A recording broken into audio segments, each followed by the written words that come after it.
Podcast. The Brutally Delicious Podcast.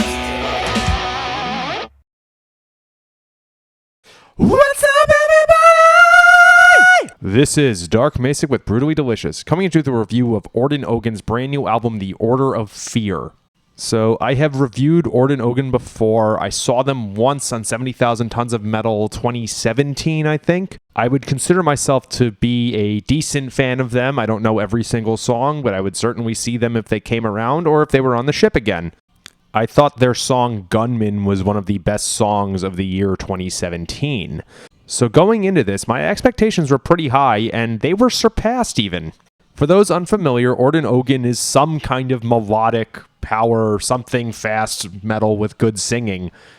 They have a darker streak to them. They definitely don't sound like Twilight Force or Bloodbound, but they're in that melodic sort of power metal genre. The Order of Fear probably does not invent anything brand new, but I think it's a fantastic continuation of what they're already doing without sounding bored or rehashed yet. Let's talk about some songs. The album opener, Kings of the Underworld, starts off ripping right away. I didn't pay attention to song titles or lengths, so I generally assumed for a band of this style that the first track is going to be some bullshit 90-second atmospheric intro that they use to walk out on stage to. Imagine my surprise when the band is all guns blazing from the first second. Stylistically, it's kind of similar to the song Gunman. It's upbeat, it's melodic, it's heavy, and it's unmistakably Orden Ogan. There's a killer solo in this song. That doesn't happen with songs that are very high tempo. It's a lot easier to have a memorable shreddy guitar solo in something like the band Rat, where the tempos are mid, but that means the guitar stands out so much more. When the band's going 180 BPM double bass, it's really hard to do something that stands out, and somehow they fucking pulled it off. Conquest. So here's another great entry in the Orden Ogan canon. It's unmistakably the same exact style we're talking about, but it's melodic, there's a really fun chorus, and perhaps most importantly, this is a clear jump song. Some of you might know that power metal bands have a song, or in Sabaton's case, like 10, where they tell the audience, jump, jump, jump. It's often on one where it's not 200 beats per minute. It works very well in a live setting because you can't be Slayer and play everything super fast for your 2-hour set. I consider it a hallmark of all power metal bands and specifically power metal shows. Prince of Sorrow. Here's a fun song. It's kind of jumpy. I don't mean in the way that Conquest is a jump song, but the way that this riff bounces. Listen to it and tell me how dumb I am. It almost reminds me of Unleash the Archers. That's kind of weird because Orden Ogan is a much older band. Their first album was, I think, 2004, and Unleash the Archers is from the last 10 years or so that anyone really knew who they were. Stylistically, anyway, the vocals are obviously very different, but listen to that riff and tell me if it reminds you of some songs on Abyss. I can't even identify a particular one. I want to pause here to bring up again how much the solos on this album fucking kill. Why does no one talk about this? When people talk about Orden Ogan, they're talking about, the great choruses and how the vocals aren't super high tenor but are still impressive.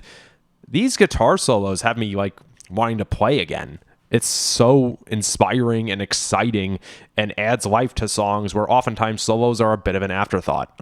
My Worst Enemy. No, this is not a cover of that My Car is in the Front Yard 90s song. This is a slower song from them. I mean, not all of their hits are burners, but this is slow even compared to something like Fever. The result is that it sounds particularly heartfelt. And this is a band that I don't think often writes about stuff like inner struggle. I think they have a storyline going through their album. Maybe it's like, sorry to divert away from metal, but Wake Me Up When September Ends by Green Day is part of an album with a story going through it, but people can relate to that one outside of it. Lastly, Anthem to the Darkside. It probably benefits from being sequenced right after My Worst Enemy, but this is a great burner with a lot of urgency to it. It feels like a chase scene in a fantasy movie, like you're on horseback trying to get the evil baron who's kidnapped a princess or something.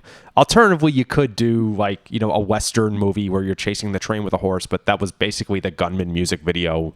It felt different. Okay, so we've got an album of the year contender right here. What's probably most interesting to me is that there's a couple songs I want to revisit, but I'm viewing this as, a complete album.